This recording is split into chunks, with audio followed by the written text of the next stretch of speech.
अस्सलाम वालेकुम नाज़रीन, प्रोग्राम टू द पॉइंट के साथ मैं हूं मेहरीन जफर। आज हमारे साथ स्टूडियो में मौजूद हैं चौधरी मुकर्रम राज साहब। अस्सलाम वालेकुम सर। वालेकुम अस्सलाम। कैसे हैं आप सर? मैं ठीक हूँ। सर, सोशल मीडिया पर आजकल परसेप्शन है कि जरदारी साहब को कोई खुफिया मिशन दिया गया है। नहीं मेहरीन, मैं नहीं समझता कि कोई ऐसा खुफिया मिशन दिया गया है। इस वक्त नई नई गवर्नमेंट बनी है और जरदारी साहब उसका हिस्सा है, प्रेसिडेंट है। तो इस वक्त तो सब ज्यादातर लोगों की कोशिश है कि ये स्मूथ चले जी। और मैक्सिमम टाइम इसको चलाया जाए।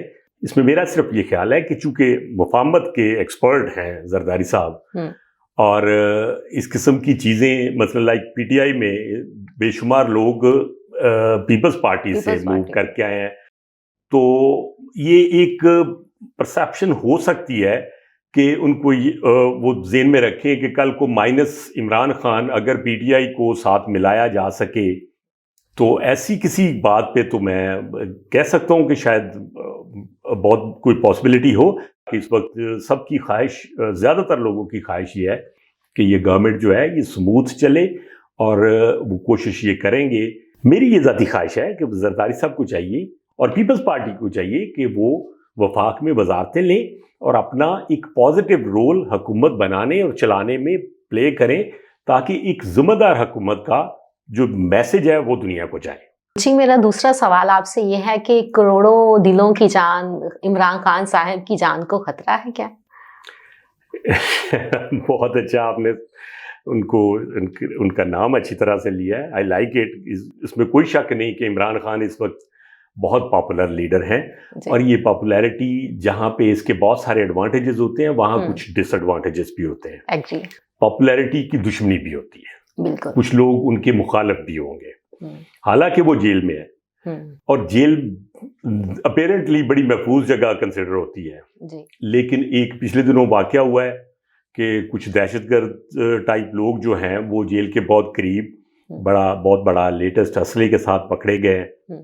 दो उनसे इन्वेस्टिगेशन हो रही है और एक अजीब चीज जो ज्यादातर पीटीआई के हल्के से खास तौर पे खान साहब की फैमिली से आ रही है कि उनकी जान को खतरा है।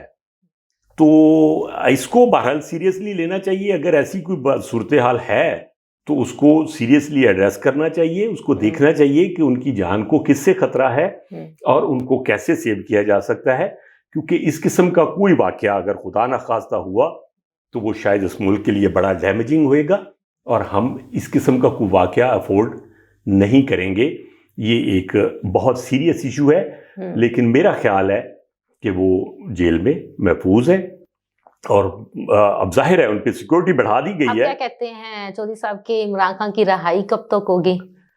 रहाई का भी कहना कुछ आवाम को सड़कों पे निकलना चाहिए अब इमरान खान की रहाई के लिए भी? नहीं, मैं नहीं समझता कि सड़कों पे निकलना इसका इलाज है। पार्लियामेंट में वो आ गए हैं, इलेक्शंस हो गए, गवर्नमेंट बन गई, उनका रोल है कि वो पार्लियामेंट में अपनी आवाज उठाएं और एक जिम्मेदार अपोजिशन का रोल अदा करें ताकि मुल्क आगे चल सके। इस मुल्क की बेहतरी के लिए ये बहुत जरूरी है। पहले भी ऐसे कई वाकयात हुए जिनसे ये फीलिंग आई कि पीटीआई शायद किसी मतलब लाइक ये जैसे आईएमएफ को लेटर लिखना और ये एक नेगेटिव चीजें हैं जिसका मुल्क पे अच्छा इम्पैक्ट नहीं आएगा। और इवन पार्टी में भी कुछ हल्के ऐसे हैं जो पीटीआई के इस एक्ट की हमायत नहीं करते। चौधरी साहब, मेरा आपसे आखिरी सवाल ये है कि पाकिस्तान की अहम शख्सियात ने ऐलान किया है कि वो कौमी खजाने से तनख्वाहें नहीं लेंगे, तो आप इस बारे में क्या कहते हैं? लेनी चाहिए या नहीं लेनी चाहिए? यकीनन ये बड़ा अहम सवाल है और इससे पहले भी मियां नवाज शरीफ, मियां शहबाज शरीफ और बहुत सारे मिनिस्टर्स जो हैं, इवन और लोग भी हैं जो बगैर तनख्वाह के काम कर रहे थे, जो क्लेम करते हैं कि हम तनख्वाह नहीं लेते। अभी जरदारी साहब ने और मोहसिन नकवी साहब ने जो वजीर दाखिला हैं, इन्होंने भी अनाउंस किया है कि हम तनख्वाह नहीं लेंगे। ये एक बात एक खुशाइंद है, ठीक है, लेकिन अगर हम इसका फायदा तब है जब आप बाकी मामलात को, बाकी अखराजात को भी कंट्रोल करें। बिल्कुल। प्रेसिडेंसी के अखराजात आप नोट करें, इतने बड़े अखराजात हैं। काबीना के साइज को आप अल्टीमेटली जो बनती होती है इस वक्त तो छोटी है, उसको आप देखेंगे, आप उनकी लेविशनेस को देखेंगे, इनकी सिक्योरिटी पे जो अखराजात उठते हैं, ये सारे देखेंगे तो ये तनख्वाह जो है ये बहुत छोटा एक हिस्सा होता है। बिल्कुल। तो मैं ये समझता हूं कि इसको जस्टिफाई करने के लिए अगर बाकी चीजों में भी सादगी लाई जाएगी तो मैं समझूंगा कि ये कोई मुल्क के फायदे में है। वगरना जहां मुल्क चलते हैं वहां पे बल्कि आप करप्शन एक बहुत बड़ी चीज है, उसको रोकना है। कोई एक बंदा, मेरे एक जानने वाले हैं, वो पुलिस में थे, तो मुझे पता चला जी कि काफी अरसे से उन्होंने तनख्वाह नहीं ली। अच्छा। तो उनकी तनख्वाह जो है रोकी गई थी, तो वो बगैर तनख्वाह के पुलिस में एक अच्छे ओहदे पे थे, इसका मतलब है कि जो तनख्वाह नहीं लेते वो पाकिस्तान के अवाम की खिदमत कर रहे हैं। आप इसको ये नजरिया दे सकते हैं? यही तो मैं समझ रहा हूँ कि ये कोई जरूरी नहीं है, आप ये क्राइटेरिया नहीं है। बात अच्छी है, लेकिन इस मुल्क के मसाइल को अब एक आप देखिए ना कि इन लोगों की जिम्मेदारियां क्या हैं। इन लोगों की बहुत बड़ी बड़ी जिम्मेदारियां हैं इस मुल्क को तरक्की की राह पे डालना। इस मुल्क की बहुत सारे वसाइल हैं जिनको इस्तेमाल करके, देखिए एक वजीर है जिन्होंने निजकारी करनी। आप देखें कि स्टील मिल जैसे PIA जैसे इतने बड़े बड़े अदारे ऐसी जिनकी असेसमेंट अरबों खरबों की है, आप उसको अगर ट्रांसपेरेंट बना लें तो तनख्वाह आप डबल ले लें, मैं तो कहूंगा दुगनी तनख्वाह ले लें, लेकिन आप ले लें, लेकिन बाकी अखराजात को कम कर बाकी अखराजात कम करें और ईमानदारी से काम करें और करवाएं मुल्क की बेहतरी के लिए। ये बहुत जरूरी है। सिर्फ ये कह देना ये लॉलीपॉप है कि जी मैं तनख्वाह नहीं दूंगा, ये नहीं, ब्लैकमेल इसमें क्या होना है। लेकिन मैं नहीं समझता कि ये को बड़ी इंस्पायरिंग अनाउंसमेंट है कि हम तनख्वाह नहीं लेंगे।